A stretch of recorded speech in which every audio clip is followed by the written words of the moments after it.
The final question in the multiple choice part is solving absolute value inequalities. Here you can see there is absolute values and inequalities. We have solved absolute value before, we have solved inequalities. We will do them together. Before that, what does absolute value mean? Now imagine there is absolute value x, that is x, and also absolute value minus x will be also x. So there are two cases inside this. It either can be positive or negative. The answer will be positive itself. So there will be two cases, case 1 and case 2.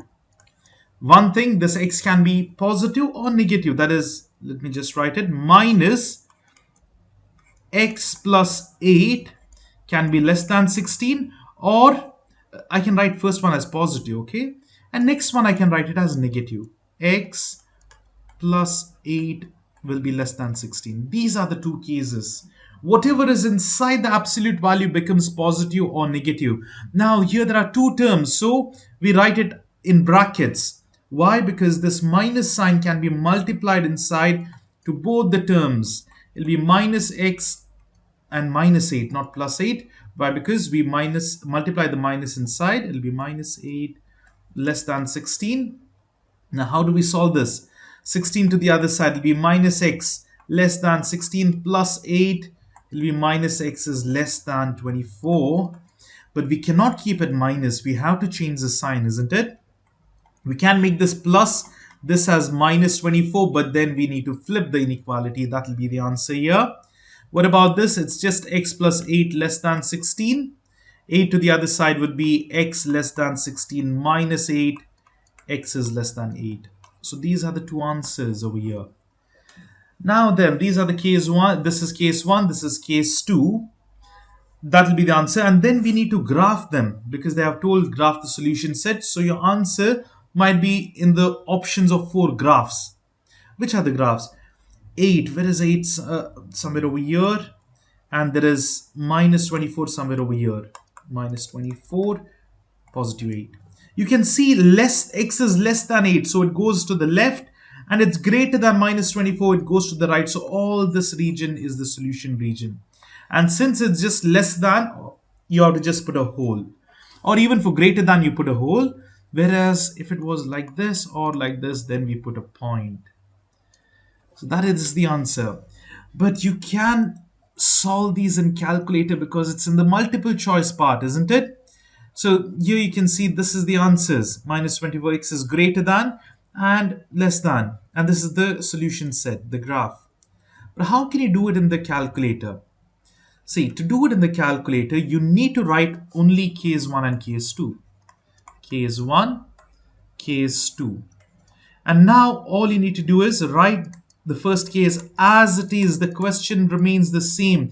Only for the second case, you put minus sign outside. Wherever the first, see the absolute value is there, right? Over there you write minus and change the bracket. Remember something like this. If you have to remove this absolute value, you have to either put plus and next case you have to put minus. That's it. So now we'll take our calculators. Here let us type it out. X plus 8 instead of inequality, press equal to 16. Let's shift and solve, and the answer over here is 8. So x is less than 8. The symbol, the inequality doesn't change. Now what about this one? Let us write it. Minus bracket x plus 8, close the bracket, equals 16. Let us shift and solve and then press equal to minus 24. So here, remember, since minus was there for x, this x is minus, right? So we have to write x, the answer minus 24. It's just that this inequality flips here. That's the only thing. So these are the answers. That's what we had got. And then you can just graph it out. 8, everything less than, minus 24, greater than. That be the solution. So this is how we basically solve it. Here as well, let's quickly do it in calculator now. Case 1, case 2. R plus 1 is less than or equal to 2. Minus of R plus 1 is less than or equal to 2. That's it. Now let's put it in the calculators. alpha x. R can be written as the variable x in the calculator, and inequality is written as equal to. And shift and solve, the answer is 1 here. So let me write. How do we write it now? This is very important. R is positive, so it remains there only. The answer is over here, and the inequality doesn't change. Here, whatever happens, the answer will write at the right, but inequality changes. Why? Because there's minus to the R or the variable. So here, all I need to do is minus and put the brackets. That's it. Shift and solve. The answer is negative 3. So R will be greater than or equal to, not less than or equal to, greater than or equal to minus 3. So now here, whenever you do the points, make sure they are points. It's not whole, it's points. Now it's less than or equal to 1, so it goes to the left, and greater than or equal to minus 3 to the right. So that is the solution region from minus 3 to 1. So that is how we solve this. Here you can see that's the answer. Now please do solve the other problems by yourselves. They are just the same. There's nothing much.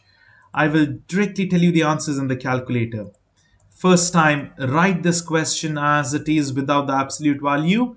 Equals 7. Shift and solve. This is the thing.